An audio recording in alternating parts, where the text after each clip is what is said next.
Good morning, DG Will. Good morning, everybody else. I'm not sure how many people are there. I'm not checking the stats right now. Welcome, and I'm just going to do a little bit of a flight for myself here, and I thought I might as well stream it, and you guys can join in if you feel like it. Good morning, Mac. How are you? Good morning, Nico. You well? Yeah, just woken up. Okay. Yeah, Uncle John woke up twice already. Had his coffee. We had a good conversation. Guess what? He's gone back to resting, so he's sleeping. And so I said to him, well, I'm going to put up a stream and then we can chat later again. So here we are. I'm in Port Elizabeth, down in the Cape Province, here in South Yep. Africa. And no authors yet. Still just on the default, but so what? We here. Um, Looking good.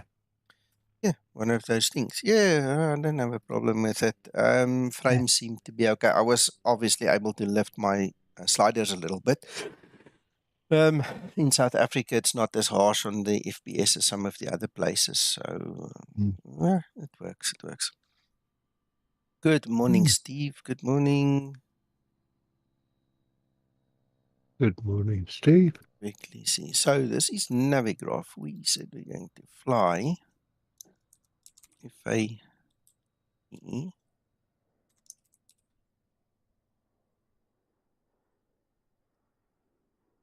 Go to Lanseria. I've never done this flight that I can recall ever. And this is a first for me. One morning, many, many years ago, we were flying from Lanseria to Cape Town in the real world with Mango Airlines. And when we got here to Ardas, over there's Ardas, we went into a hold. We held for 45 minutes right there in that area. Cape Town had fog, nobody could get in. So everybody got diverted to George, which is it's somewhere there. I don't know why we can't see the airport. There's FAGG. There we go. There. So that's the first divert airport. Some of the international flights had to go to Langebaanweg. That's the Air Force base, just because they started getting low fuel errors. So they had to go there. And eventually we started getting a fuel problem and we had to make a decision. And then we ended up in PE. So we flew all the way there. And then when we came back, we flew all the way along the coast. It was such a beautiful flight. And then we went, I think we sat there on the apron probably a good hour and a half waiting for the fog to clear in Cape Town. ILS not so visible. And you have to do things like that. That was the Yeah. only time ever I've landed a Boeing there. Well, me not landing me as the pilot, but landed in a Boeing. Let's rather say it that way before somebody gets a fit. Good morning, Rob. So that's a little bit of useless history. Let's go grab our route. Start working on it.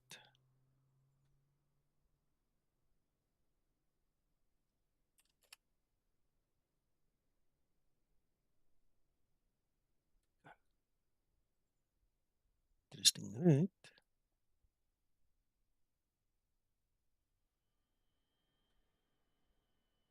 Morning, Neil.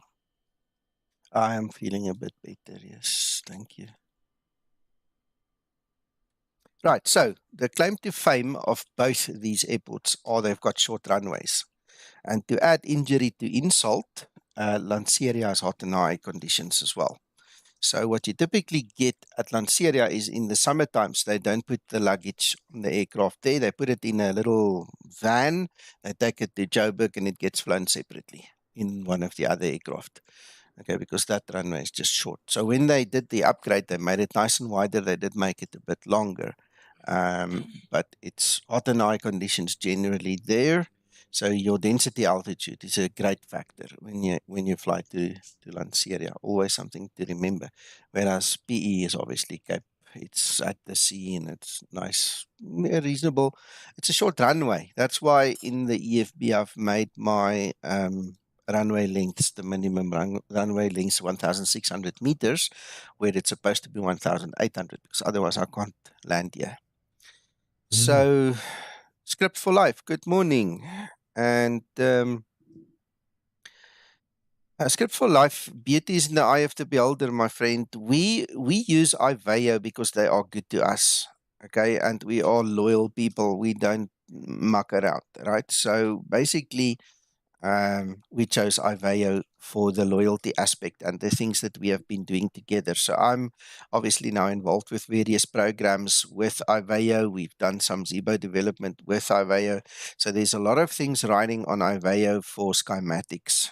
Okay. There's nothing wrong with that. So me personally, I prefer not to use them. It's just a personal preference. And obviously loyalty is keeping me on Iveo, you know. So it's the same principle. You get almost the same, you know, idea anyway. So what I would suggest is go for both, use both, and then make up your mind after a month or three, you know, and see which one you want to keep. Neil, are you flying with? Are we doing Iveo? Must we do it online? Are you flying with, Mac? No, I'm just waking up. I'm not with it yet.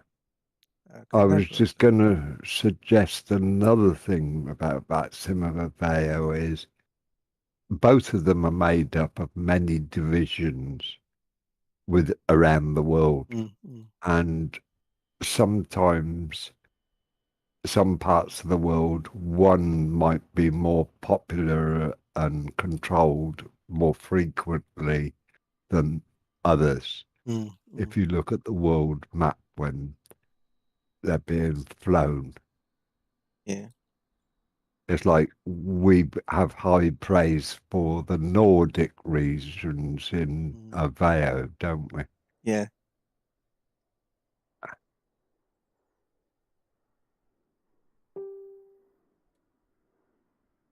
Just gonna have a quick look, see how they've made this arrival. I thought so. I thought so.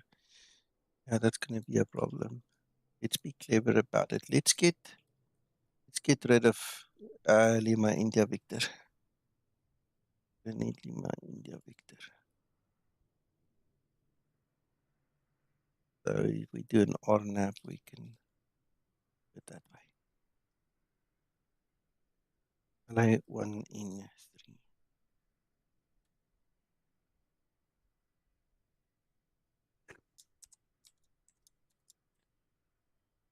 I see a fight coming.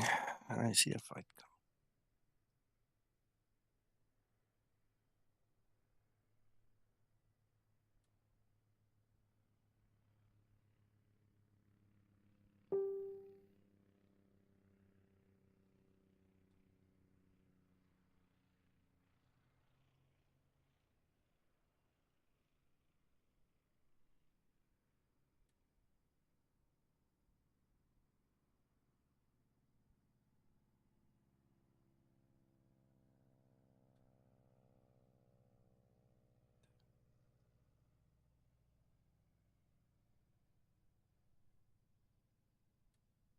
Okay, Neil, no, you take your time. Take your time. I'm not going to rush it anyway, so you take your time.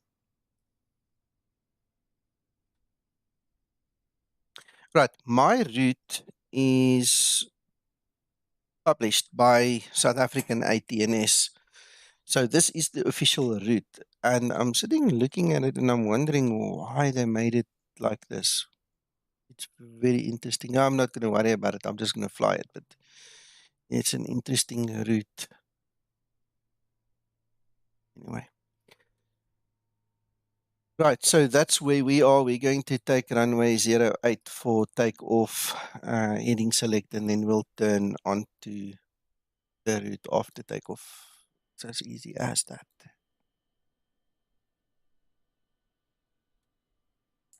Copy.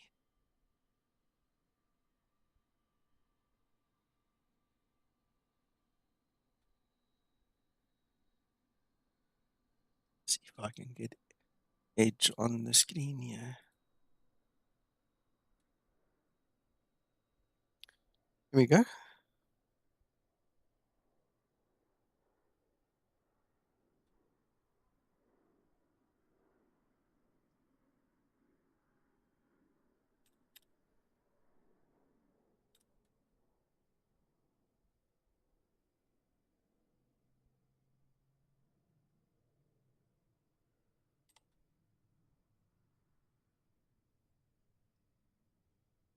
By the way, as a matter of interest, if you guys are following the Zebo, download on explain.to.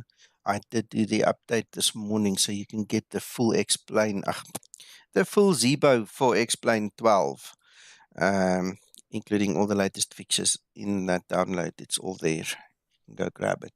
Explain.to. Okay, we can use FAOR. That's fine.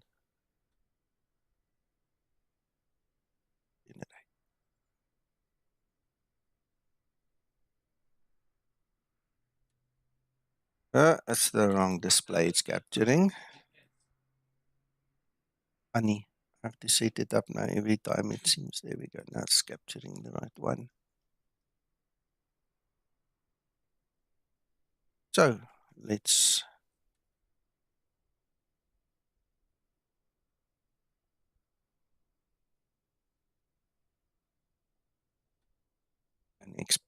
export this one. Go edit. File. I haven't exported from Navigraph yet. Let's export.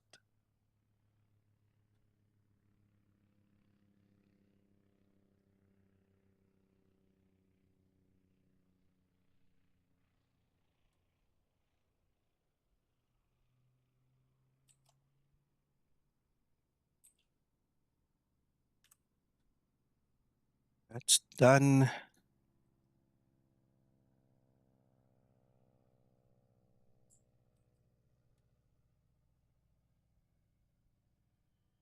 Don't know if you saw there was an update to Navigraph a day or two ago, Mac. Sorry, not Navigraph, little nav map. What am I talking? Oh, thank you. No, I hadn't realized. Thank you.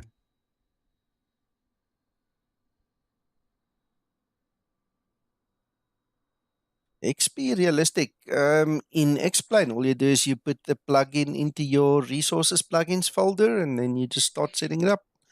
It should pick it up from there. That seems to be done.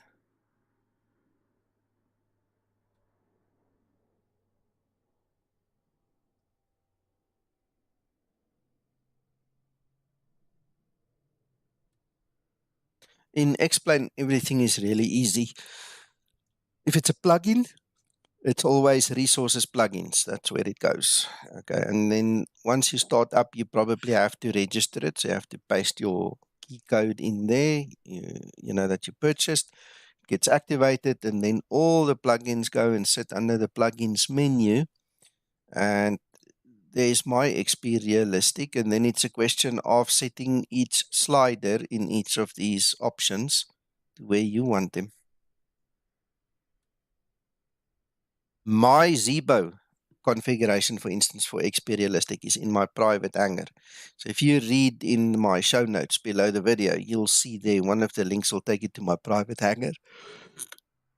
Then you just need to browse through the folders, go to the Zebo one, go grab it. It's a little text file, something that you need to download, and you can import that into your own system. Then you'll have what I have. Hello, guys.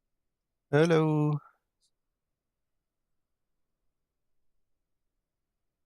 How are you guys doing? We're okay. How are you doing?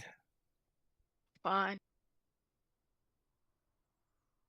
Now, there we go. Okay, so that's exported, imported, done what we had to do. And we can actually go to STKP now. By the way, I gotta say, I was the guy who asked how to download XP realistic. Oh, okay. Okay. Did you see on the screen there? I showed the plugin at the end there. Did you follow that portion of the stream, or didn't you see that?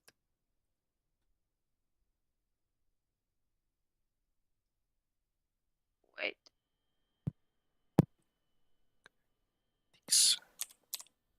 Anyway, look, to get it, to install it, all the explained stuff works exactly the same way. A plugin goes into resources plugin. You start up with your key code, get it going, and then you go to the plugins menu and you just start configuring it. They all work exactly the same. It's just the questions they ask you or the sliders that looks different, but it's the same thing. Hey, Joe.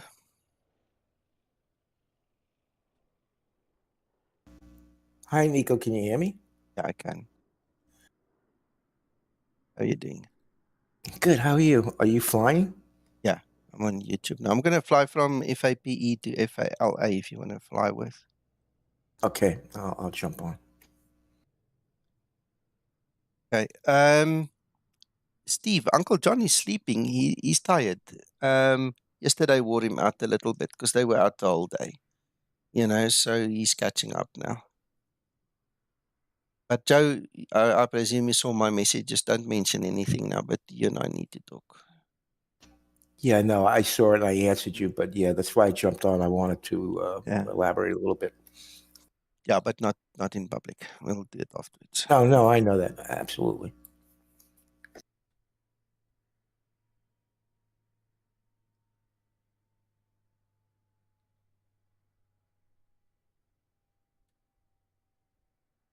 No Gil. I'm not sure if I pronounced that name right. I see you writing. It looks like Korean there. Welcome.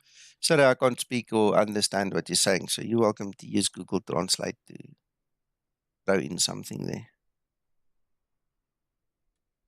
SK-san, good morning. Welcome. Yeah, all good so far. I need to remember where I was. Get going.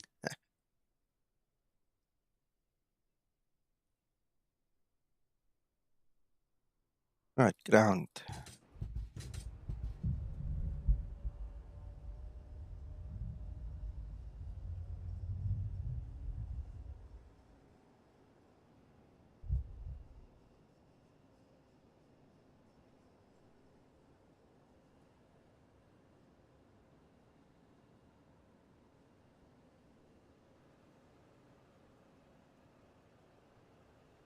It's part of STKP, yes. This STKP is brilliant. Shocking. Yeah, let me put it in there. I completely forgot, man. I completely forgot. Let's go put it in there for you quickly.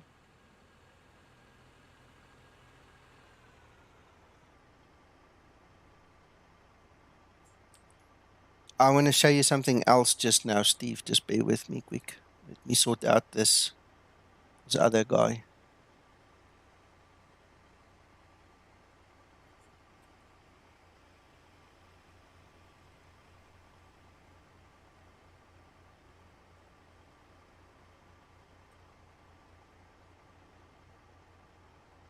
Here you go, Neil.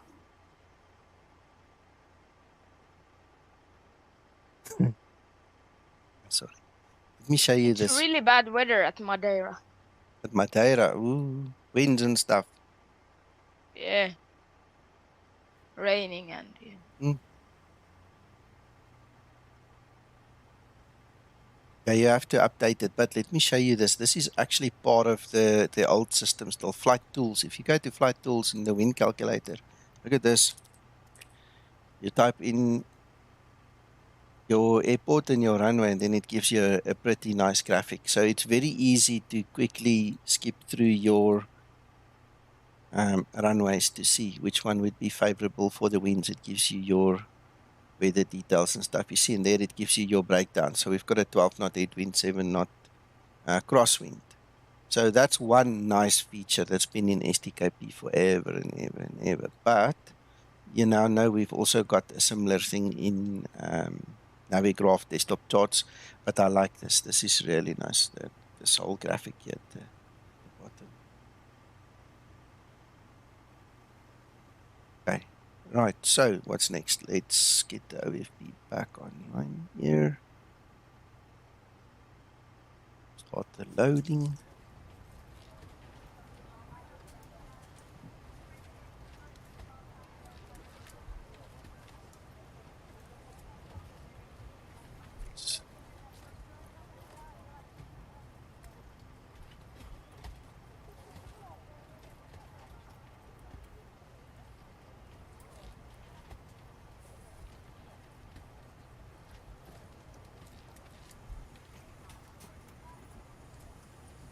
Fuel 6.8.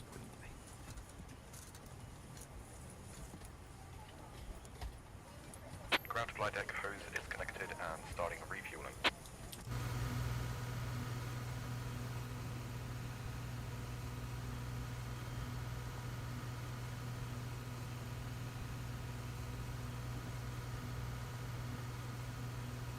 Quickly go file this on IVAO because if Neil comes, then we can fly together. If anybody else wants to join us, feel free. I don't need an invitation, just fall in.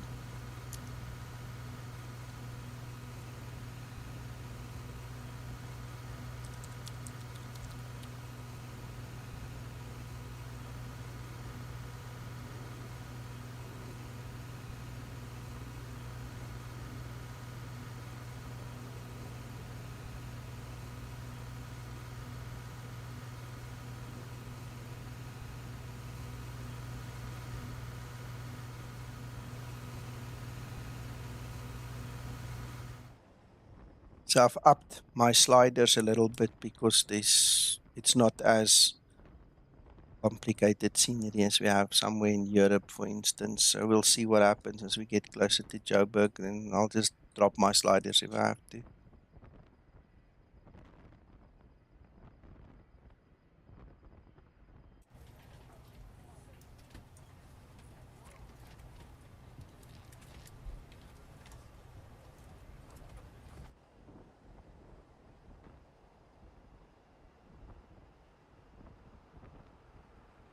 Ground to cockpit. Plan acknowledged. Call me through the menu when you are ready. By the way, while I'm looking at this, I did make a post on the Facebook groups about this, but if you have Antonio's little plugin, it will put the weather on here for you. I just see that it represents it as an hour earlier, which it shouldn't. In this case, it's already 2 hours late now. So just be aware, but that's one way to get it going is at least use Antonio's little plugin. It's all in that post I made on Facebook, so you can go find it there. Can I ask one thing? Mm-hmm. What does explain realistic do? Stick to what do you mean? Elaborate. Tell me what you mean. Like, what does explain realistic do in the sim? Well, explain is the sim, and explain's claim to fame is the realism. Explain is what we generally consider to be the most realistic flight simulator. The others are close, but explain has got the edge on physics and a couple of other things. Depending on what you want from it, you go explain or you go 2020 or P3D or whatever else is available.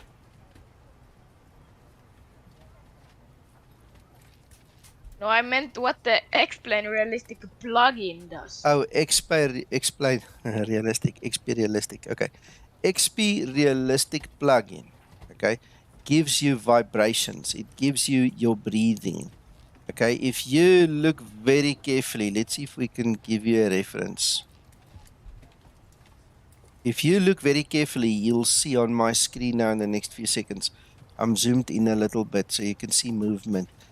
It simulates movement basically. So as I fly, you will see either me breathing or you'll see one of the components is shaking a little bit. It's all about that. And then it adds a lot of audio. So it gives you a whole immersion effect. It makes it better. So in other words, if you fly without the XP realistic, the aircraft, Deck fuel is all loaded up and you are good to go.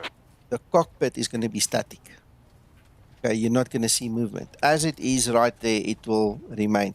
With XP Realistic, you will see movement like this as you fly, you see, depending on the forces that work into it. So it makes it alive.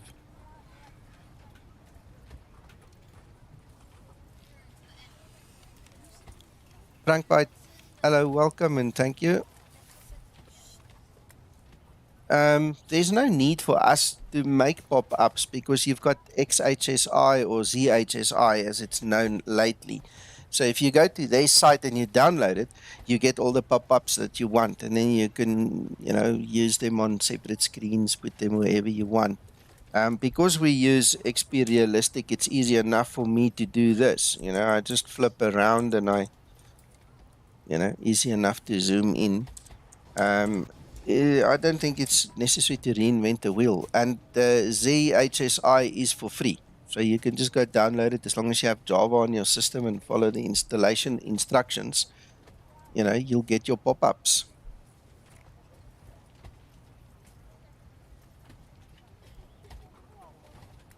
Neil, how far are you, buddy? I'm just about to start putting my fuel in. Maybe 5 minutes. Well, 5 minutes to what? Because I need to get going. I've been sitting here loitering.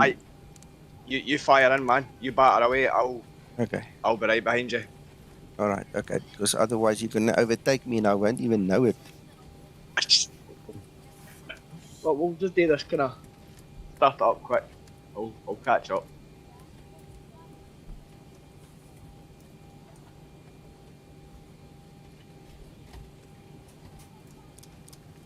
We're just rushing these passengers on, Nico. Yeah, take your time. I'm going to be another 7 minutes, then I'll be pushing. Okay, so if that gives you an indication. Excellent, excellent. That'll be perfect, Nico. Perfect.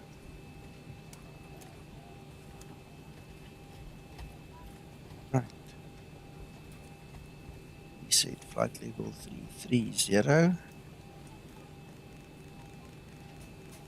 1,110 supposed to be. Let's check. Unload from file. That's the one.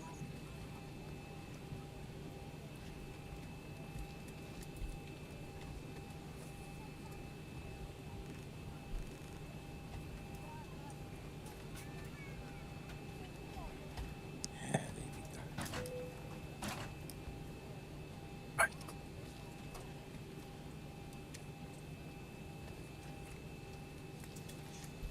Captain has found the fasten seatbelt sign. We do ask that all passengers take your seat at this time and please fasten your seatbelt. Just as a reminder, we cannot leave the gate until all carrying items are properly put away, all overhead bins are closed, and all passengers are seated.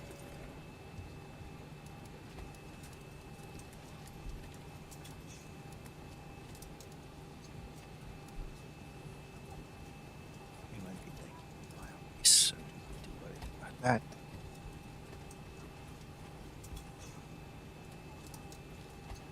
$1,000. Oh yes, I need to start my clients now.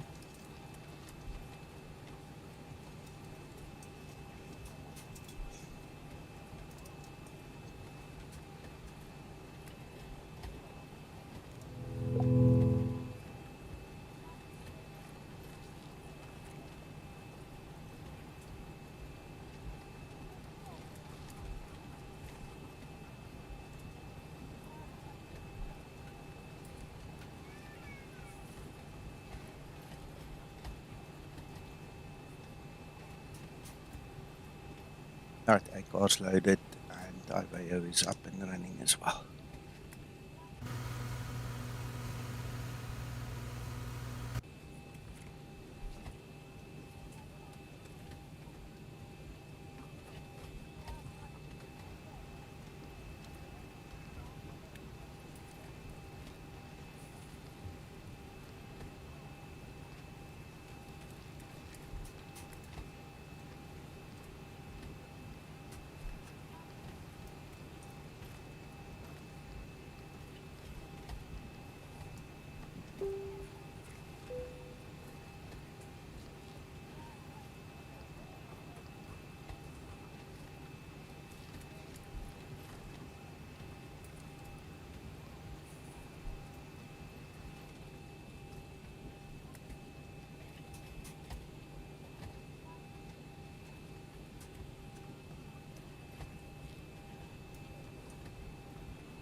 So, Mac,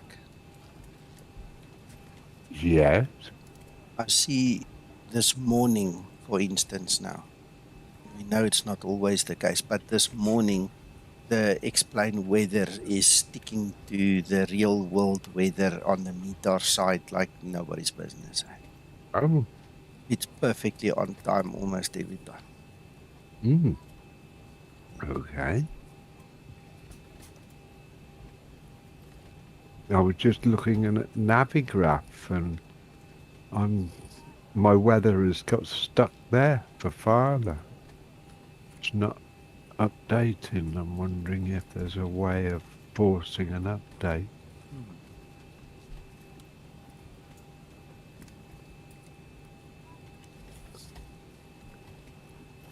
Right, so we want to get rid of PEV. We don't care for PEV.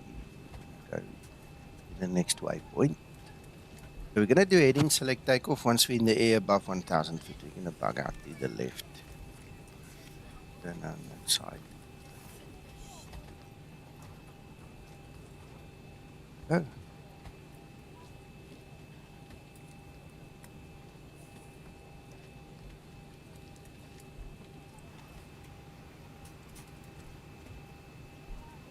Hello, Captain Mark.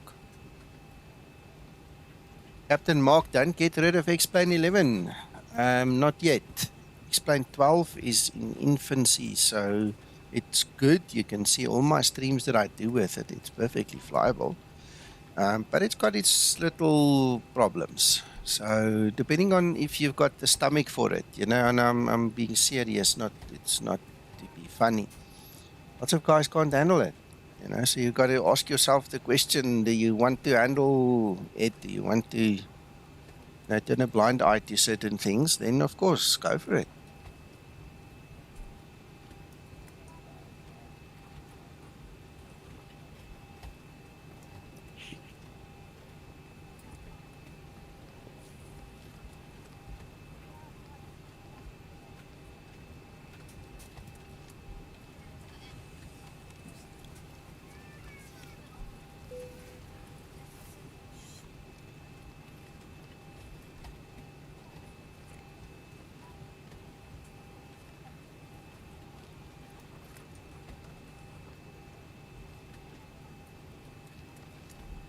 Right, I'm not touching that. I want maximum power. In fact, I'm going to do a flaps 10 takeoff because of the short run. Ready for pre-flight procedure. Pretty short out of here, eh? Did you go fully loaded, Nico? Yeah. Oh, that's alright then, thank you.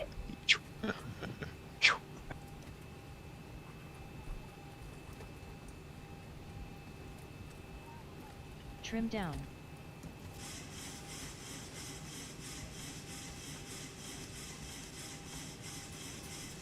I heard a quiet chuckle in the background. Nice to see you, Paul. Hello. How are you all? Good in you, sir. I'm doing quite well, thank you. I know, bad man.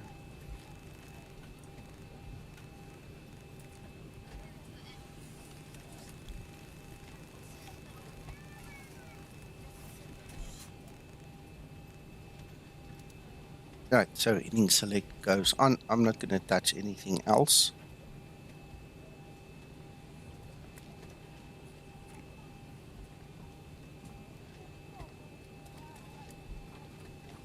I'm ready to push, Neil. Yep, I'm just filling up my FMC and then I'll push back right after you, man. Okay. Before start procedure. Before start procedure.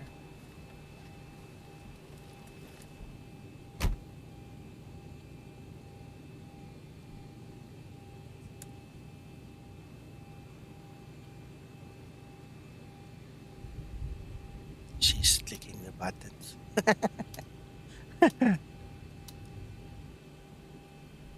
Ground to cockpit. Toes driving up.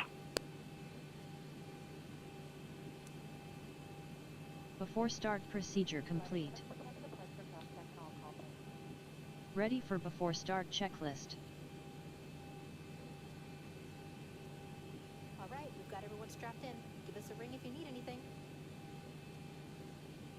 What stand are you at, Nico? 7, Sorry. 7. I'm at 7. 7. Cool. Yeah, Captain Mark. If you ask me in another week or 2 or 3, I would give you a better answer. I see one thing that's very clear in Explain 12 for me on my system is that I continuously have Okay. to set the All sliders. doors and hatches are closed, ready to connect.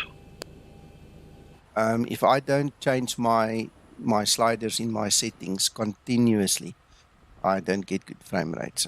So these 3 particularly, my rendering distance, world objects, and vegetation, these 3, they move constantly. And the other one that I sometimes have to bring down is my anti-aliasing. So that's the only thing. It works. It's really nice, but depending on where you fly, it's constant movement. Hello, Flight Simmer X, welcome.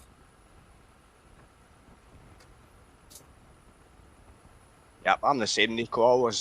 I'm always like that, adjusting my settings depending on where I'm flying. Yeah.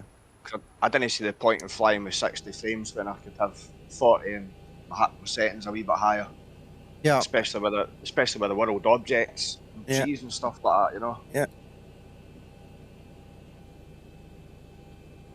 Tow connected and bypass pin inserted. Release parking brake. Starting pushback, and you may start engines. Port Elizabeth, traffic Skymatix 001, push and start. Should have said facing west. Facing west.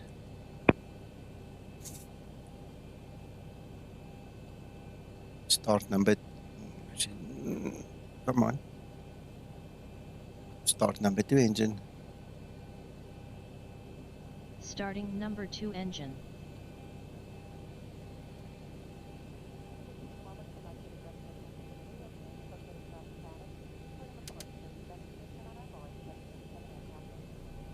I don't like the way she looks at you there. That just looks freaky. She turns around and looks at you, stares. There's so many things I can say to you right now, but I'm gonna try and just shut up. Tell me later, Nico. 25 and 2.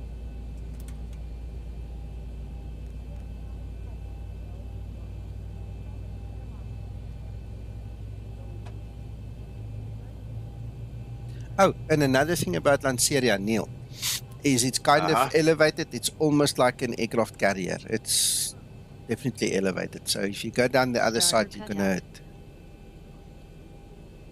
hurt. Okay. You need to stop. Start number 1 engine. Starting number 1 engine.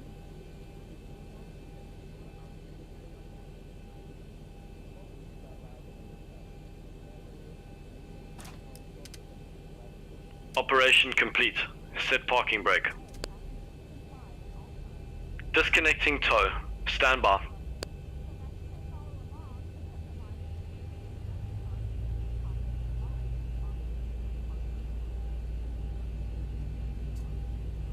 I've got a lot of fuel in here. How much fuel did you take, Nico? 25 and 2. 6 point something, let me see. 6.9. Yeah. 9.7.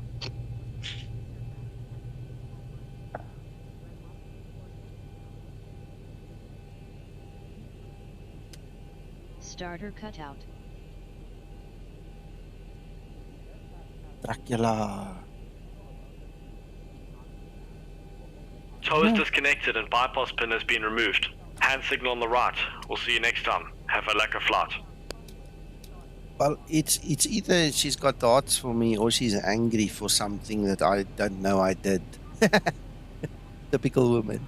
I don't know.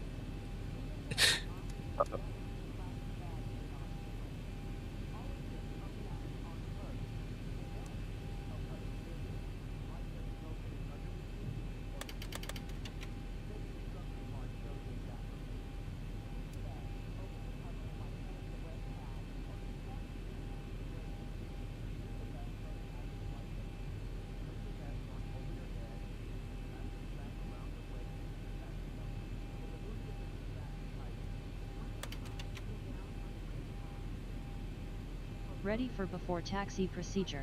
Right, that's flaps Flaps 10. 10 set.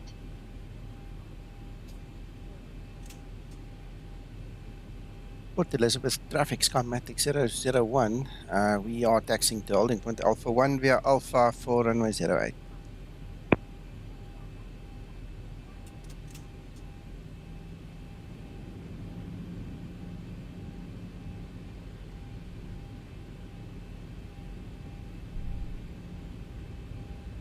Taxi lights on.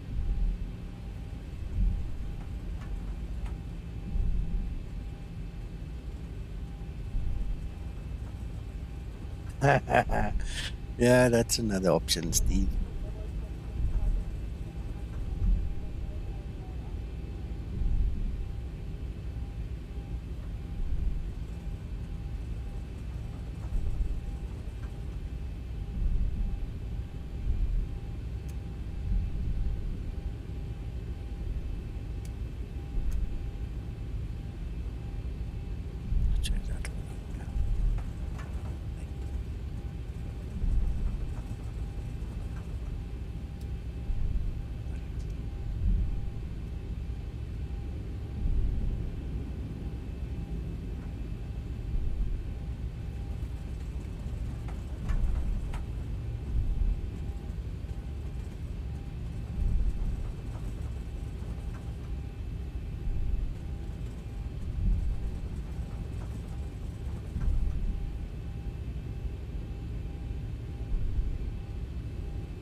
Is your ground wet, Nico? Hmm. Tell you what I think that is. I think that might be that airport Yeah. enhancement pro. Might be. I was thinking the same. Because there's no rain here. Nah, I had the same yesterday.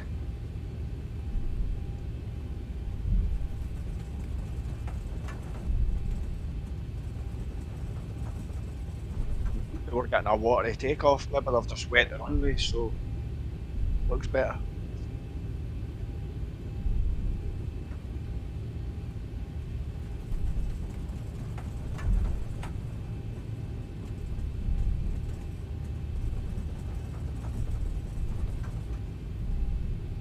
Look at that windsock.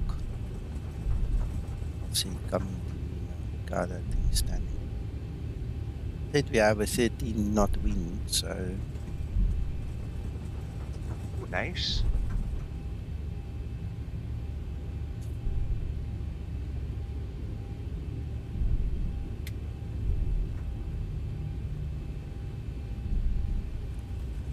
before takeoff procedure.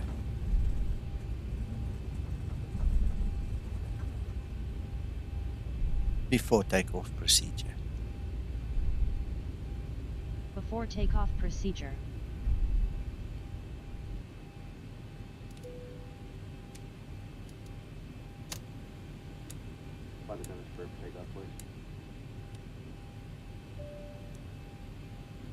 Before takeoff procedure complete. Ready for before takeoff checklist.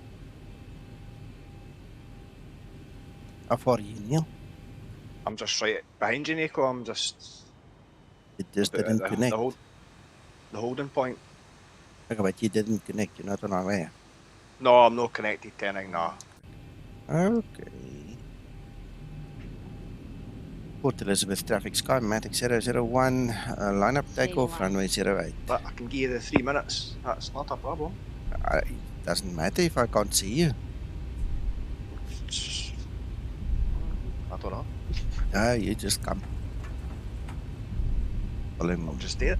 I'll do that.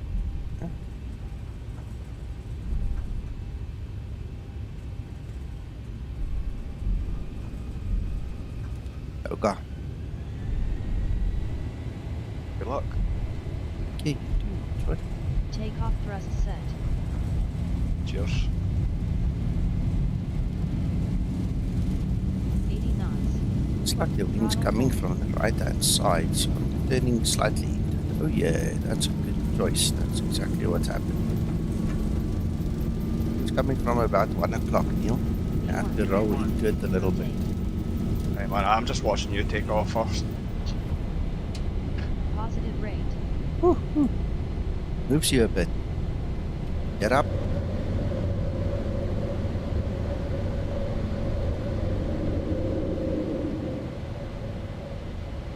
Nice. Monday. Right, so now what we're going to do is we're going to bug up a little bit. Acceleration Gently. altitude.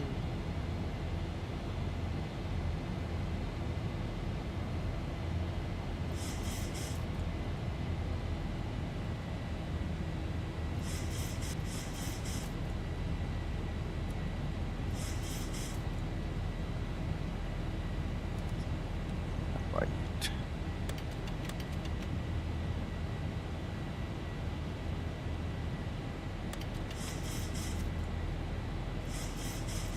Flaps 1 set.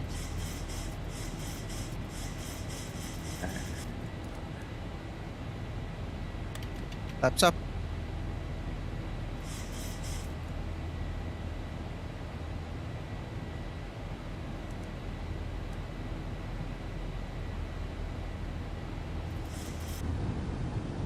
Flaps up and set. We're up in the air.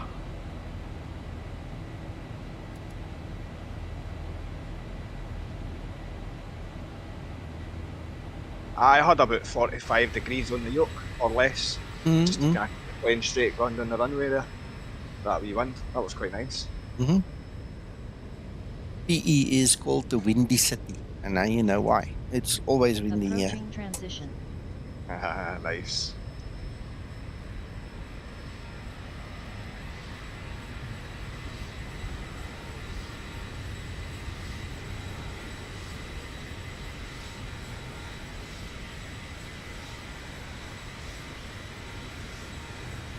Transition altitude.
Nice and steady, everything's behaving, Nico.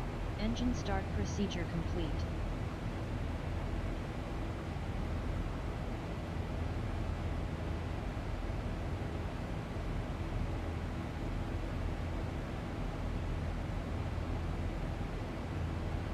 Flight level 100. Landing lights switches off.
Right.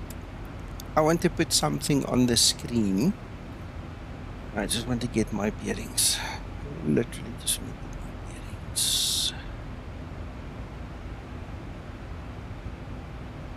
Your earrings or your bearings?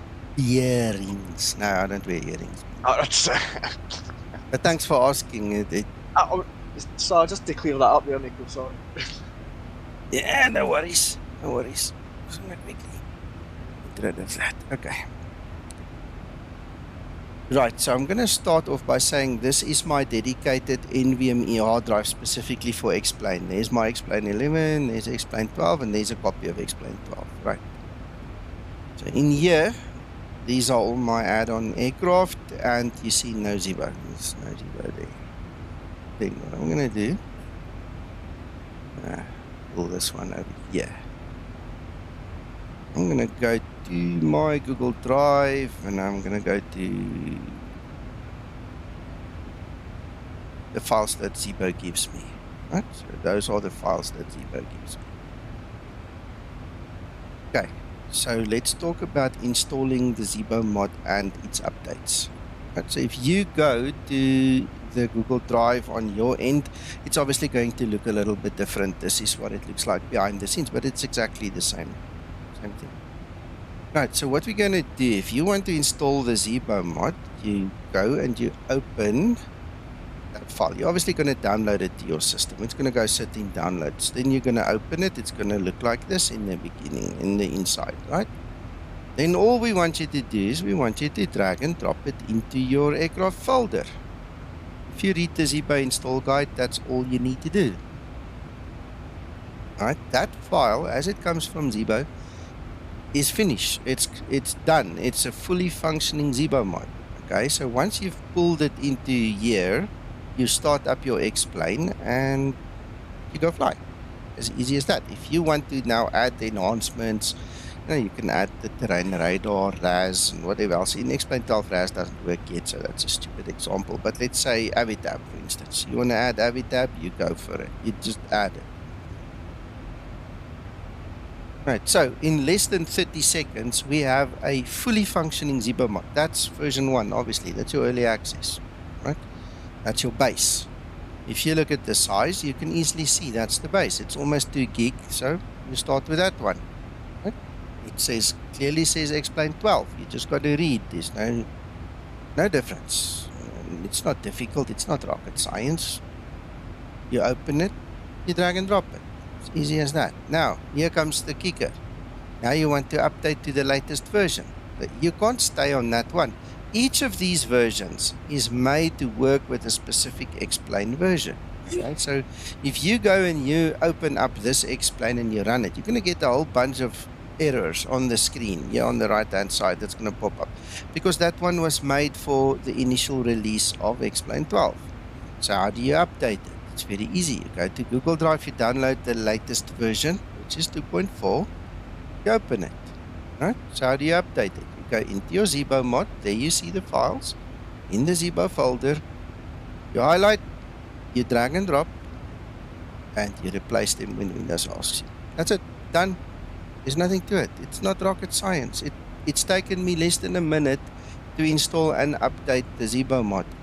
For the life of me, I cannot understand why it is so difficult. It just doesn't make sense. So, my question to you people out there, my friends, my fellow Zibo users,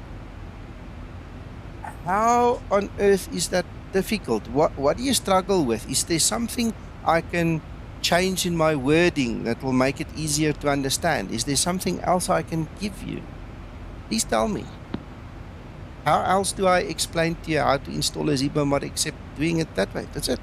There's nothing to it.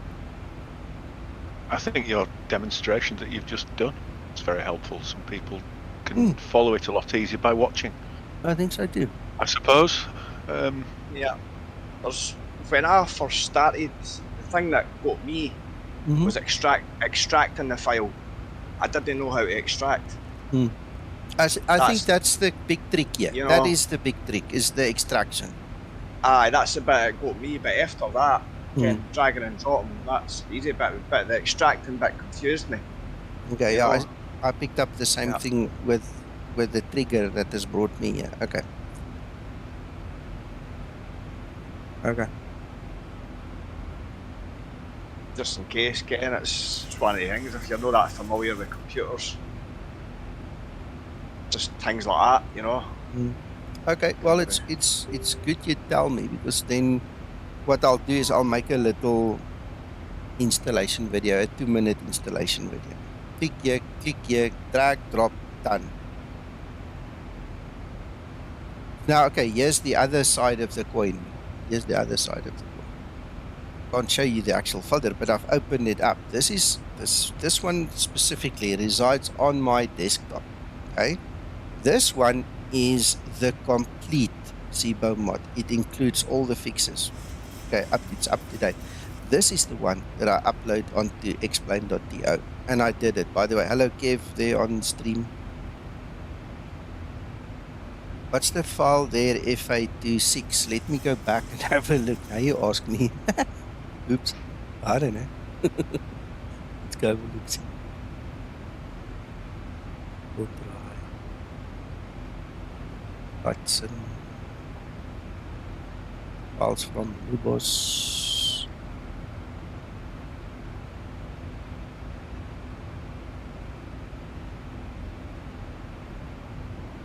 Where did you see that file? You got me now, eh? Now you got me worried. Where did you see that? FA2_6. Where on earth did that come in? I don't know. Okay, you're kidding. Alright, that makes sense. Sorry, I'm blonde. Takes me a while to catch up.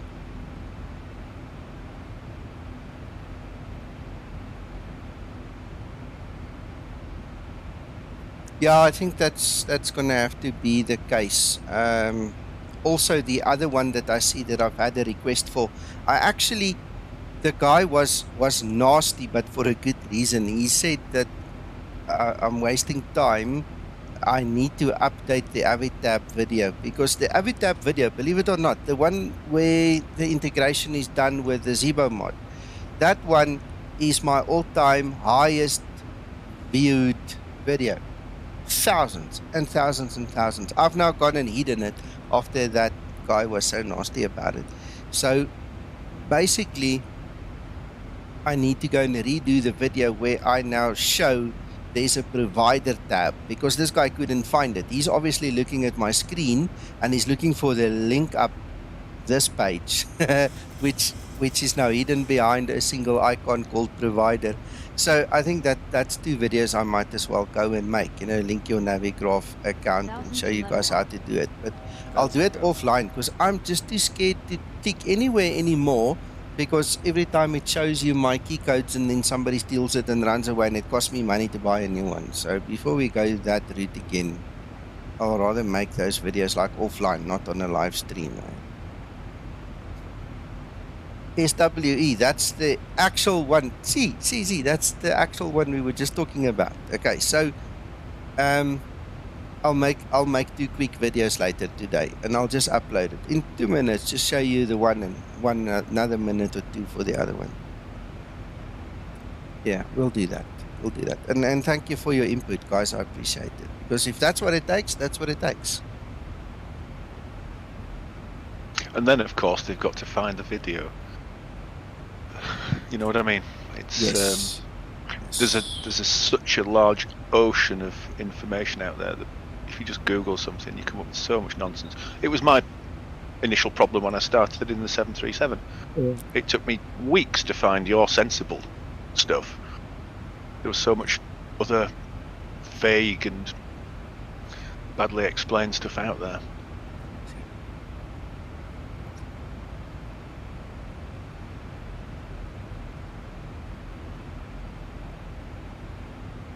Also, one of the things I really want you guys to try and do is standardize on what I use in terms of zip, for instance. I grew up with WinRAR and WinZip until they weren't good enough for me anymore. And then I went over to 7-zip. I obviously use 7-zip. So the way I extract might not be the way you extract. But then you need to decide, are you going to keep on using your product, your WinRAR, WinZip, whatever you're using, the built-in Windows zip? You know, you're going to have to learn it and then adapt. But also that I see is people struggle to adapt. People can't adapt that easily. You know, it's not that, it's difficult to adapt. We'll see. I think I've got, is it WinRAR? Because Windows hasn't actually got the RAR, you can't extract a RAR file through Windows, is that right? No, but extract, is that? Yeah, now you see, one of the things we had with the Zibo Mod for a long time, probably a year, probably just before COVID, at least a year, we had a problem where it couldn't extract the full Zibo Mod. The WinRAR couldn't, and we couldn't figure it out. So I said, can it? That's when I went over to 7-zip. Because every single time you used WinRAR, it would go corrupt. Right. You know, and 7-zip is free anyway, so you don't have that lousy pop-up telling you to buy the whole time. You know, so that's annoying. I only use that for files that Windows can't download. Like if it's a Zebo, I'll use the Windows one. That's no problem, you know. But if it's files so what I'll do in the video is I will put 7-zip in there as well and show you how to get it going. How's that? That'll be perfect. Excellent, Joe. Thank you.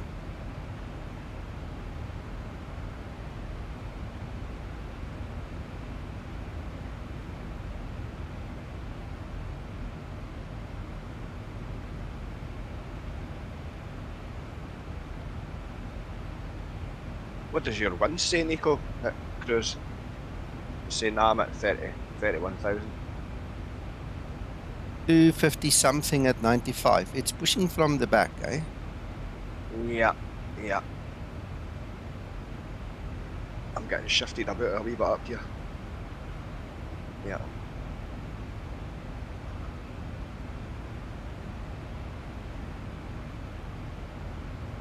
There's a wee storm just off to the right of us. Patch of cloud. Looks like it.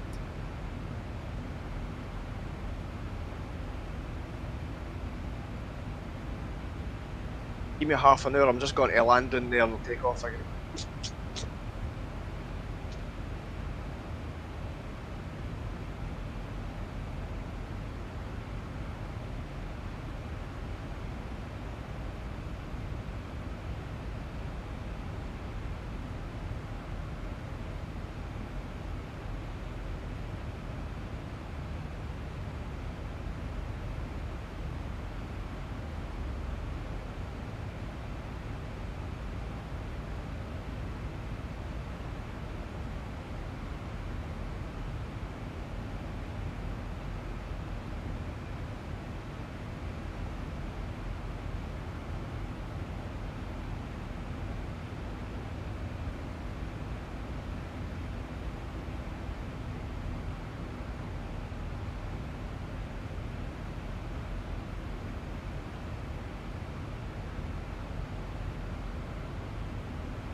Right, let me get back to my people chatting with me. Sorry, SWE, I've been preoccupied here. So let's go back.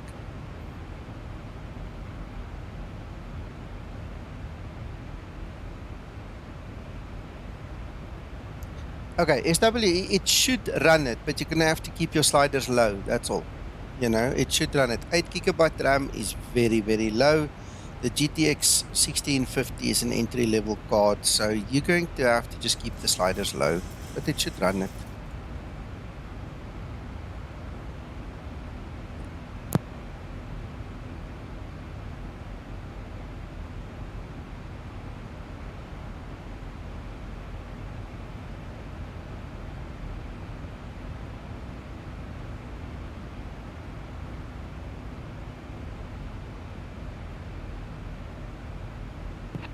All right, so my recommendation would be if you're going to go for that computer, at least go for 16 gig RAM. The card, the VGA card, the graphics card will work, but try go for something maybe a little bigger. Otherwise, use it like I'm doing with my AMD. It's just a stopgap, you know, it's a space holder, and then save for money to get a better card later on. The processor itself isn't bad, but your memory is going to really limit you there. And your graphics will be a bit low, but that's it. You'll still be able to fly it. It will work. Just make sure you've got the latest NVIDIA drivers loaded, because the old ones are not supported anymore. Okay. Guys, give me a minute. I need to quickly go help my daughter. She's just shouted here at me for some help. I'll be back in 5 minutes. If you guys need a coffee or so, go grab it now while you can. Good call, Captain.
Right, I'm back.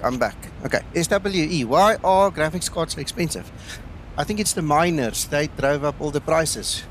Hey, Mac, Paul, you guys probably know about this. Well, I was just looking at that. A 1080 should be a couple of £100. Yeah, that seems excessive. That is way too expensive. SWE, you should not buy that. That is a rip-off. Somebody's taking you for a ride.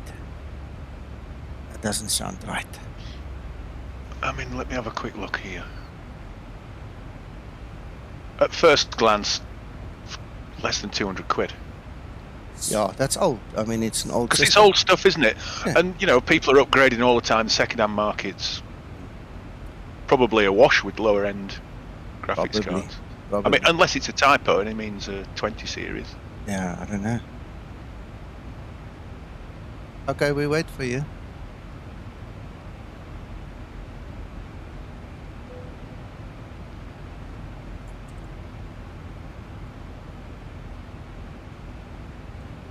Max your man, though, as you say. Mhm. Well, my only thought is I don't have experience of flying with lower PC specs, and all I can work out is from reports of others who struggled. Mm. Well, I had a 1050 Ti Yeah. on X-Plane 11, and as far as I'm concerned, not having the luxury of having anything better, I thought that was great. And I've now got a 2060, and for me that's a rocket ship, you know. Yeah. And I think there's also this adversity. People, when they want to buy stuff for computers, want new stuff. But because I can understand why second-hand stuff puts you off. Yeah. Yeah, but because of the speed with which technology advances,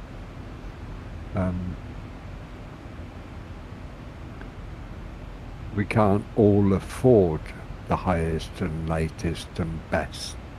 And you do have to resort to a second-hand market. But it's not the sort of thing you see in charities or second-hand shops particularly, so you have to do it online. Yeah. Mac, a few times in the past you've said it on Discord here, oh, look at the prices dropping on such and such a card or such a component. It looks like they're clearing the shelves because they're about to release something bigger and better. Now, perhaps if you've got the patience, that would be the tactic to use. Yeah. And I think the other thing that is frightening is a lot of graphics cards only come with 2 years or 3 years warranty. Now, if you're buying second hand, it means that you've got little support if you end up with a bad card. And the second hand online buying experience is probably more risky. Isn't it? Yes. Yep. Yeah. Well, I bought most my of the time you'll be okay. Sorry, Paul. Sorry, Neil. Go on, Neil. I bought my computer brand new, and after 4 months, my graphics card started smoking. And I was just lucky it was brand new and it was still under warranty. It got fixed and replaced, you know, it actually replaced the graphics card. You know, but I was just lucky it was still under warranty, you know. If that had happened a year and a day after it, you know. But just a faulty card, you know. This second one they replaced it with, that's been a year and a half it's lasted so far, so good. The only thing you can work on is look at the history of reliability of a particular card, and perhaps the risk is reduced. If you're buying graphics cards which are being used for mining, that's this Bitcoin type mining business, then they're running 100% flat out 24 hours a day. But if somebody else is updating a graphics card that rarely uses it, then it's not worn out. So, but it is hit and miss and risky. Here's a question. How about the flight sim community? That'd be the place to ask if you could, because you're not going to have many bit miners in that group of people, and I would guess that you'd stand a chance of actually getting your hands on something decent. Often, if you look at the description of a product, if it's advertised on eBay or something like that, they'll tell you what their usage has been. If it's believable, look at the history of the person you're buying it from. But you can't get rid of the risk completely.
Yeah, it's the 360 is going to be the 360 and 370 are going to drop in price because Nvidia shortly will be dropping 460 and 470 graphics cards. So every time a new model comes out,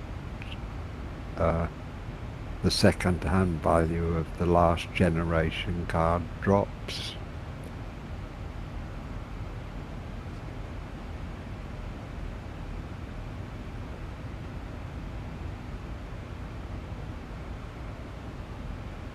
One of the things I would have said, if you're talking about X-Plane 12, with it now being Vulkan only rather than OpenGL, is VRAM is quite important with the new sceneries that have got more information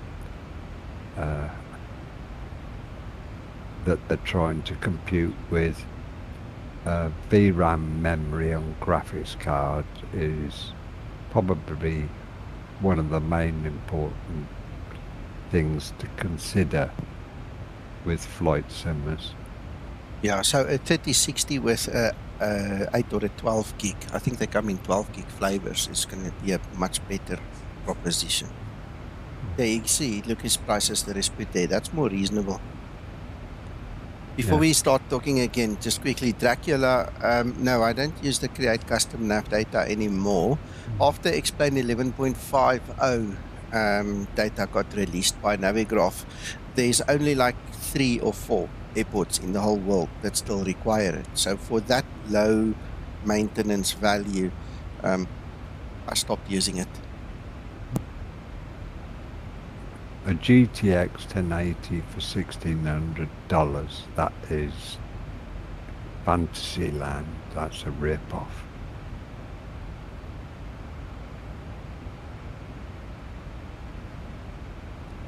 Try buying in South Africa, then you'll find out what a rip-off is. Hello, Uncle John. Hello, Uncle John. Hello, guys. Hi, guys. Hope you've all had a nice Christmas. I'm having an extremely lazy day. I've been awake about 15 minutes, and yes, it's afternoon. Good for you. That's what holidays are about, man. Absolutely. Anyway, trust you're all well. Yeah, and good to hear you got a complaint in nice and early there, John. Thank you, Paul. No, I'm not Nothing like a bit of positivity. I'm not going to change the habits of a lifetime. No, your brain would explode, wouldn't it?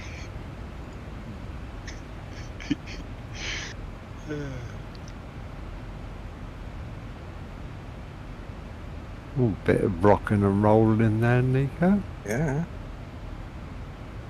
There's an old saying. If you come to land at Lanseria in the summer, it's like driving over a plowed field. Anybody that's ever been on a farm and driven over a plowed field will know exactly what that means. Yeah. Yeah. Oh, I've heard that expression before. Yep. I think people are doing a lot of complaining about Explain 12, the weather engine and everything. I think we became too used to what we expected in Explain 11. And although some of it might be over-sensitive in Explain 12, the inclusion of more real weather and atmospherics is something we need to get used to.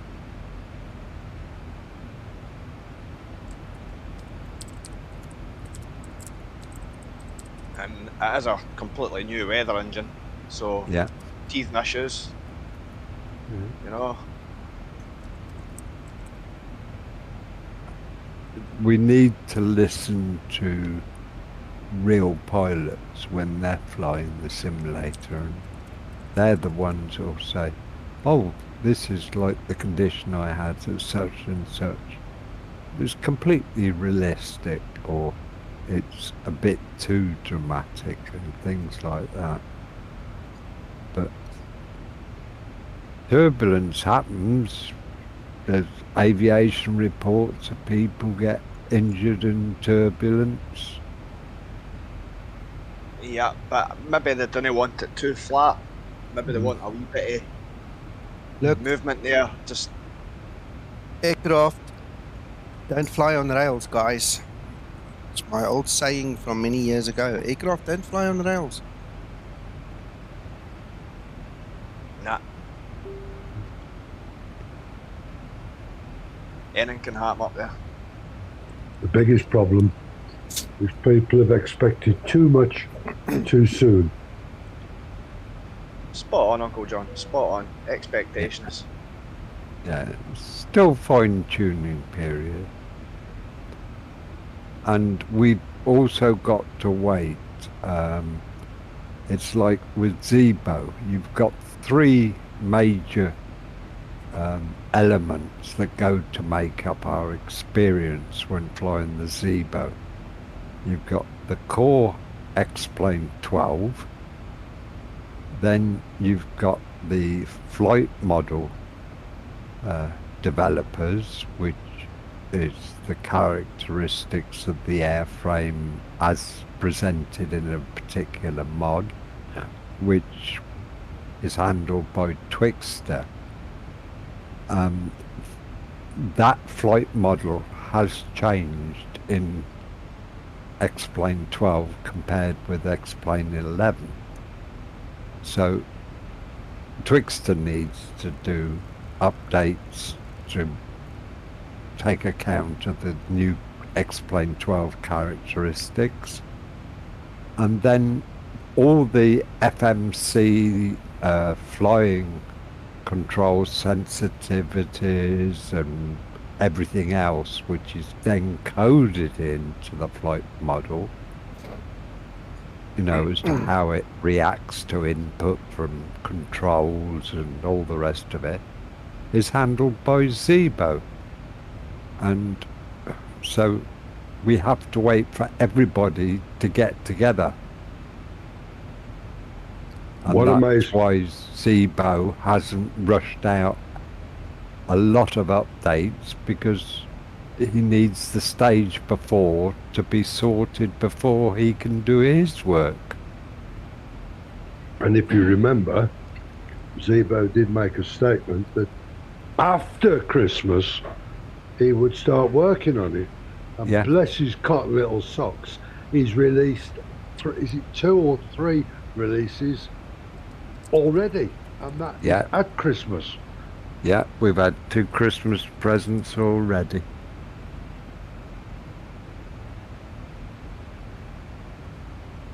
It's like telling the kids you're not getting nothing for Christmas, and you get a surprise.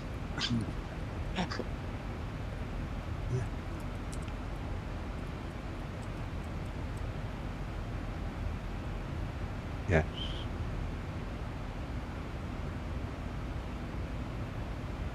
So my thoughts were, anybody who's got X-Plane 11 and is considering update into X-Plane 12, the current time, the benefits of buying X-Plane 12 over the disadvantages of buying it, they're about even Stevens at the moment.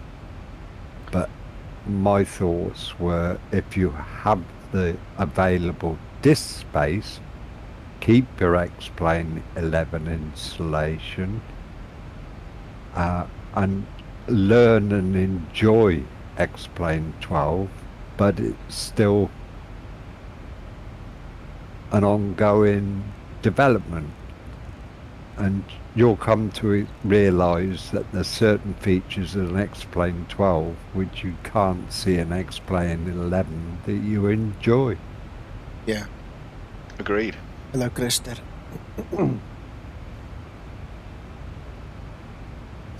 While you guys were talking, I'm busy setting up for the descent now, and we're getting closer, so I'm just getting course values and things. We're doing an RNAV approach, not ILS, so it's going to be interesting. Seems I'm done. Just waiting for top of descent now.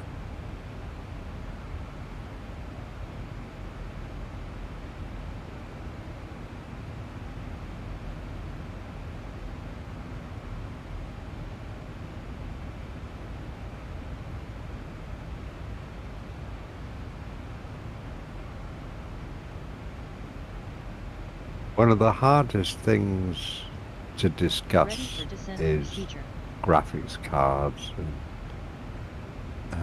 because each simmer has different bits that are important to them. Sometimes people want very dramatic, realistic visuals. Other people are more interested in how the plane responds compared with real life. Visuals aren't quite so important. Somebody on our Discord was mentioning that Zebo's texturing didn't appear. Was it going to be improved? And when you ask the question, in what regards do they consider it weak, to me it wasn't an important feature, but to another person it does matter. My eyesight isn't so good, so when it comes to readability, blurriness and all the rest of it, I just put it down to my eyesight sometimes rather than the particularly related to the simulator. Don't highlight our weaknesses, Mac, please. I'm getting old enough as it is. But this is why I have to be careful when I suggest certain things or certain pieces, because it might improve my experience, but it may not be what somebody else is looking for. Yeah. compromise, isn't it, Mac? Yeah, it is. It's even the same when you go to set up your X-plane. Our graphics settings, what satisfies one person doesn't satisfy somebody else. I mean, if money wasn't the problem, and you know, you could, for example, have the shininess of the level up interior, for example. If you, in an ideal world, you could turn everything up to 11 and everybody would be happy. You know, but that's not how it works, is it? No. And likewise, if you improve the texturing for a particular element, when Zebo or us development testers and all the rest of it are looking at the overall performance and FPS and all the rest of it, X-Plane 12 isn't going to run everything at maximum. If it was, then there's room to improve things. But you've got to say that, should we say X-Plane 12 is going to have a life of perhaps 2 years, 2.5 years or whatever.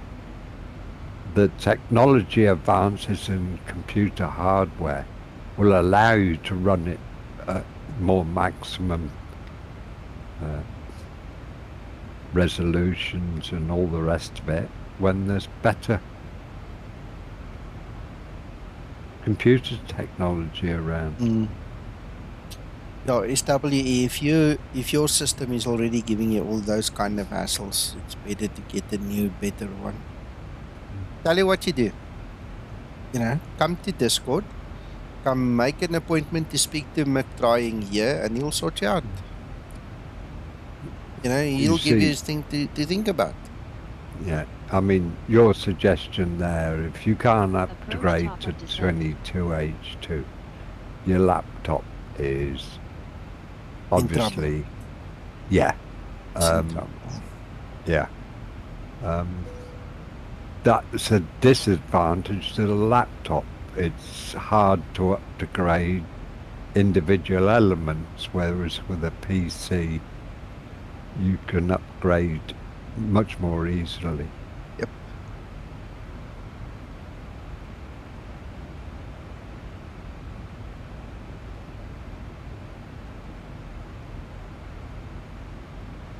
Nico, time to landing, please. We will be landing at 1202 Zulu, sir. Oh, I've just had a call. I might have to go, so I will. Happy landings and catch you all later.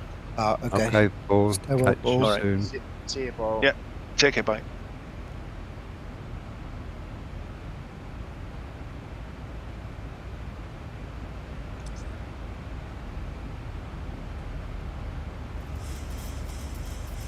I want to mention just something quickly. I don't know if the special is still on, but Steam had X-Plane 12 at less 33 or less 40% the other day. I don't know if it's still on, so if you guys are interested in getting 12 and you have the disk space, you know, providing you understand everything that's been said so far, you know, go buy it. Even if you keep it as a placeholder for later, you don't have to install it immediately, but at that price, why not? Something else, Nico. Any builds are having a stream later on today. Okay. I think it's 1700 Zulu. And they're doing quite a lot of giveaways. Okay.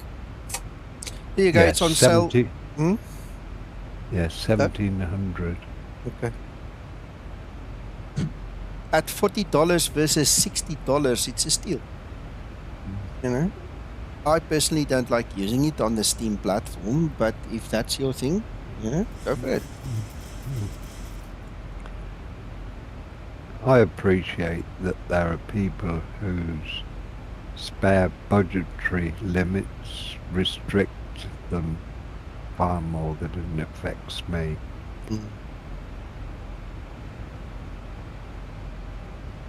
Oh, Mac, look, it took me 18 months, plus you, plus Uncle John, plus the guys, you know, making donations on stream. get me my PC. It doesn't just fall out the tree, huh?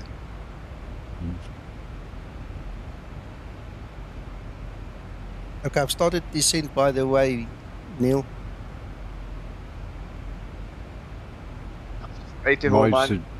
My suggestion, Swee, is network, get talking to friends, things like this, and maybe they've got hand-me-downs because they'll give you a better second hand, but get out there talking about it. I'm just about to descend in 15 nautical mile, Nico. Okay.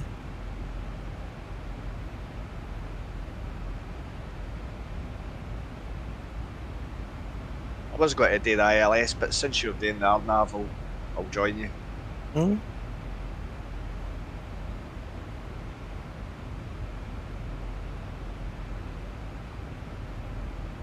Yeah, you seen the temperature down there at the airport? It's 28 degrees. Mm-hmm. Yeah. That's pretty warm. That's got to take a lot to stop.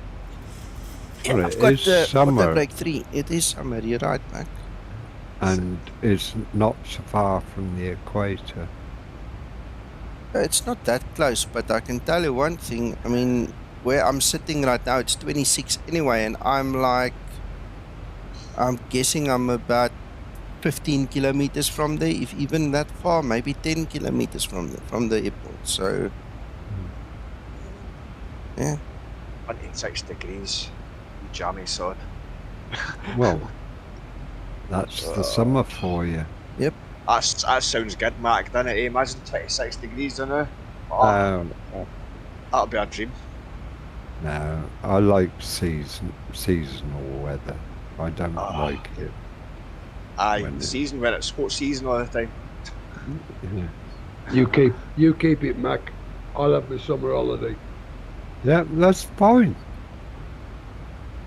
Tell him, Uncle John. I'm listening to all this seasonal weather and I'm thinking, you're mad. We're mad, isn't it? We're mad, eh? Seasonal weather. Who wants seasonal weather? You know what I mean? Everybody should stay on the equator. Sun all year round. We'd all be happy. Can you imagine the tans we will all have? Oh man, that'd be superb, like superb.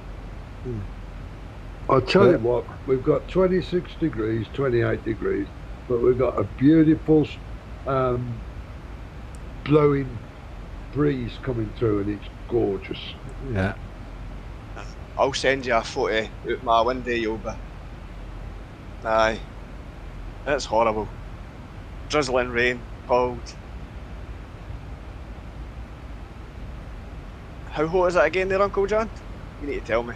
Shall I send them a photograph of our current conditions, Nico? They'd be right peed off. Send me a picture of the thermometer. Well, what you see... 3 degrees here. Wow. Oh, is that what it is, Rob? Oh, man. I've just been to Edinburgh and back. It's 3 degrees. What you see in the sim isn't far from what we have. I mean, you're literally going to fly over my house now to come and land there, so... Yeah, a wave. I'll give you a virtual wave, Nico. Mm-hmm. Yeah, temperatures dropped in the UK today compared with 2 days ago. Hills and Gina Rock covered in straw. I think it was it above 1,000 or what, 1,500 feet? There was got a bit of snow or something. No, we had sleep last night. Did you? Aye, jeez. Nah, we've just had break. At 9 o'clock. Right. SWE Aviation, yeah, get rid of it as soon as you can. Get something better, man. Like I say, if you need advice, come sit here in Discord, come chat with us.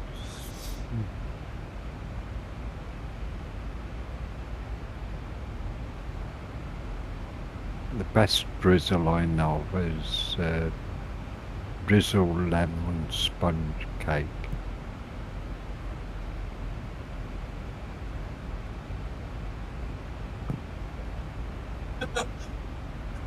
What was that, Mac? A lemon drizzle sponge cake. That's the best drizzle I know. Mm-hmm. I thought you were describing Scotland there. You say it's not that kind of cake.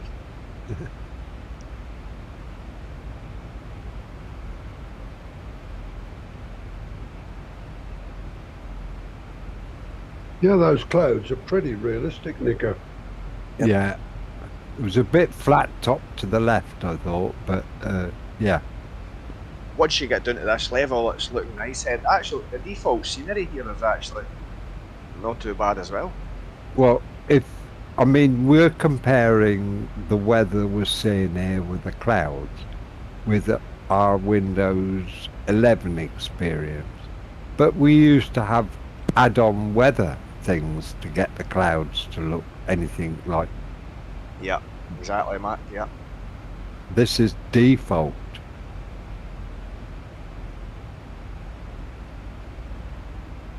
Because once you've seen when you've got those flat clouds, once you get into the flat clouds, it actually looks quite nice. But above it, but when you're above some other clouds, it's really nice. I don't know what happens there. Yeah, they're still tweaking it, and Lambda are accepting that needs to happen. But I've seen some really nice cumulus clouds. It's definitely got its really nice moments, for sure. And when they open the weather engine up and allow others devoted to developing weather, that we may see further improvements.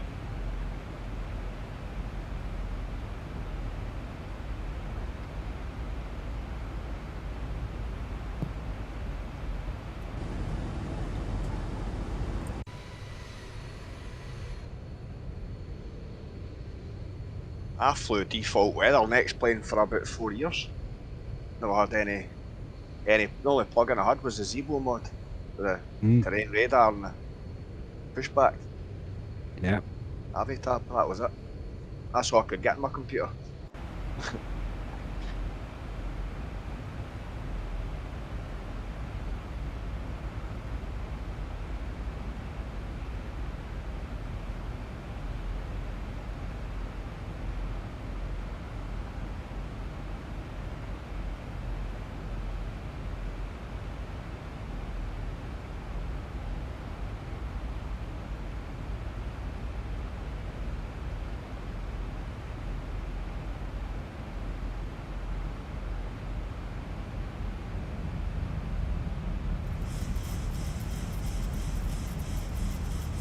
Flight level 100.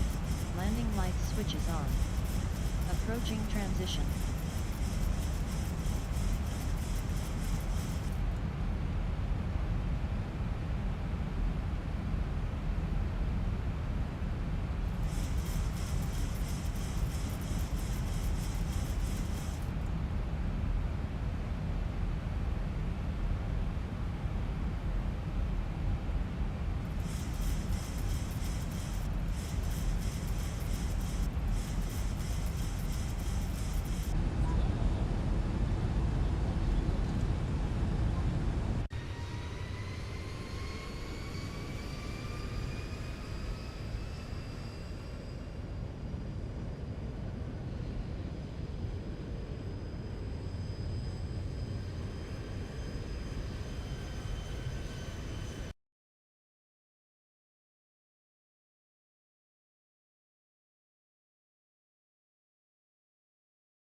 Transition level. Mac. Ready for approach checklist. SA62 turned back to Joburg, apparently engine failure. Okay. See it, yeah, it's a screenshot from Flight Radar 24. It happens. Yeah, The thing is, all these two-engine aircraft, when they lose one engine, that's half their engine power. Correct.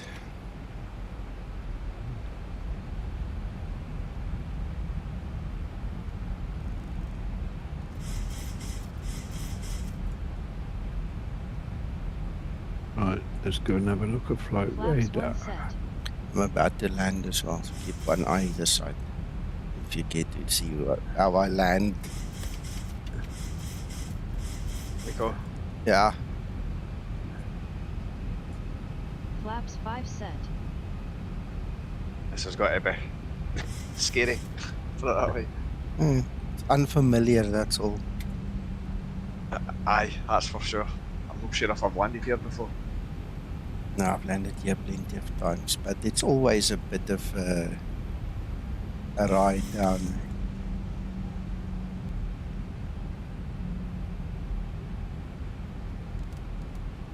You say SA? 62. What was it, Nick? 60, okay. 62. Yeah, okay.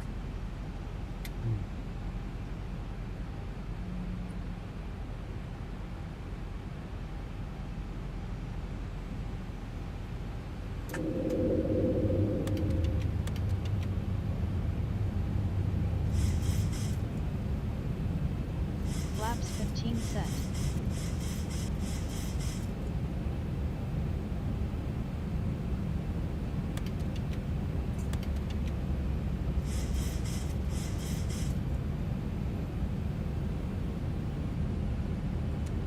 Flaps 30 set. Ready for landing checklist.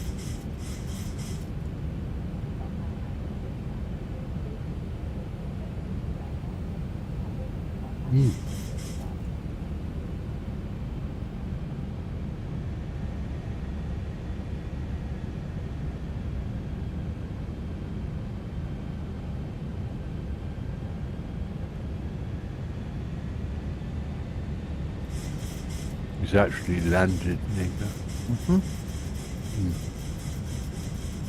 I'm not sure when the screenshot was taken. I just saw it pop up here.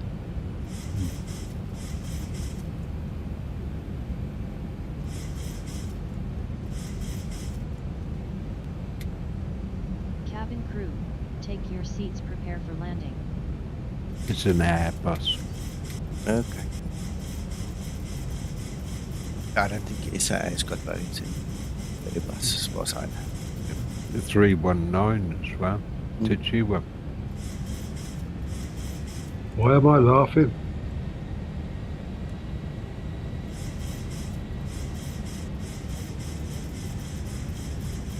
Oh, I don't need it. I'm just following our LNAV, VNAV, Krister. I don't need to use Ian. What I have noticed is this poor plane is struggling to keep the glide path here. No. 17 not moving there. Look, it's at 9 o'clock, eh?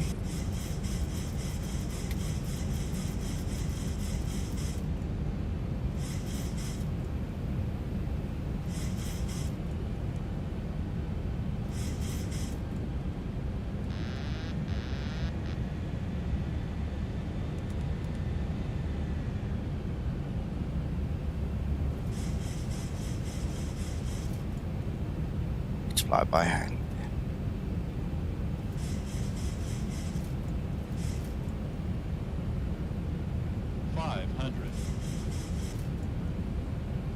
Yeah, that crosswind is at 16 knots now, almost on finals, Neil. Oh, excellent, man. Sounds nice. Yeah. Good luck, man. Okay, you too. Gonna have to roll into it.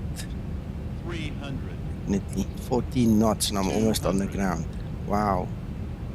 100, 50, 40, 30, 20, 10, Whoa, that was hard landing for what? Well, it looked hard, Reverse unlocked. but it wasn't that hard at the end of the day. 268 is not that bad. Wow. Oh, I'm rolling into this, kicking these rudders quite a bit, eh? 60 knots. That's what they're there for. Wow, Great that landing. was hard work. You are professional. That was hard work. I thought the clouds were absolutely spot on. The textures of the ground was rubbish. Yeah, it happens, Uncle John. Okay, runway vacated. Pity I can't see you, but come on in. 7 mile out, Nico. Okay. Yeah, that was hard work. That looked fun. After And you landing landed procedure. virtually spot on, 1201. My settings in XP Realistic is in my hangar. It might be a bit over-exaggerating the landing, Krister. I think I need to bring that down a bit because it wasn't that hard and it looked massively hard, which is wrong.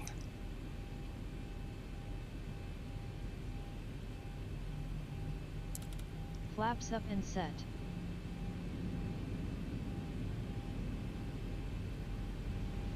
Stabilized.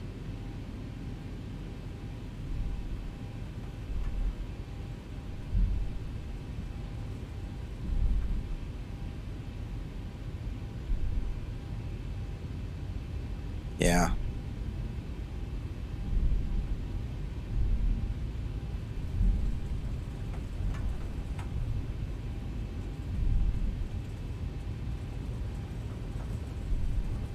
Just say thank you, SWE. Just say thank you. If it works, it works.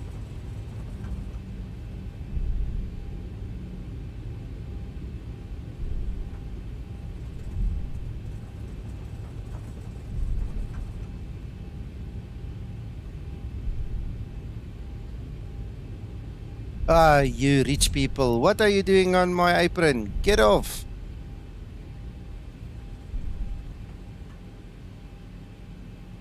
Oh, they bought their licenses somewhere, I'm telling you. Look how they're driving.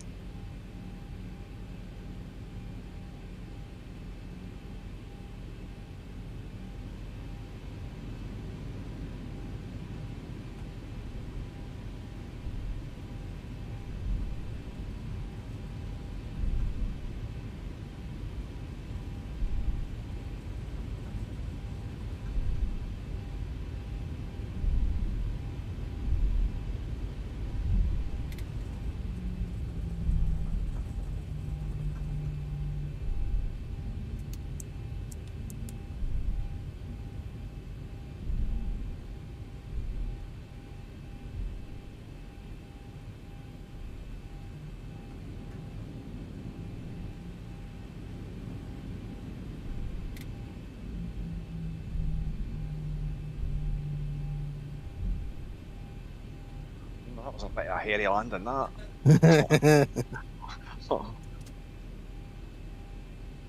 Shutdown procedure. Shutdown procedure. I like that one coming in there. That was nice.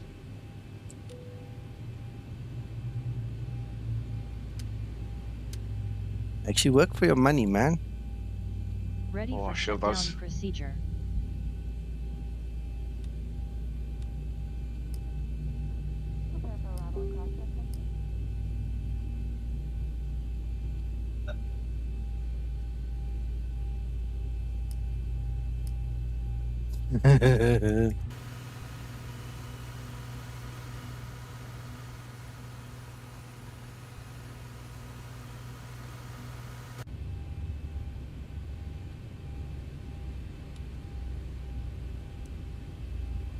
Shutdown procedure complete.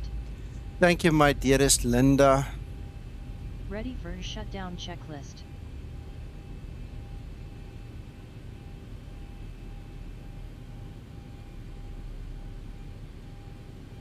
This is default scenery, yes.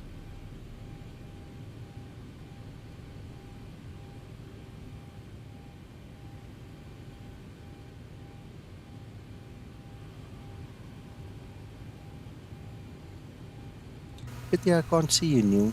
Really a pity. I hope you get it sorted soon. Aye, man, I'll get it back on eventually at some point. We're just pulling into the terminal now, Nico. Yeah.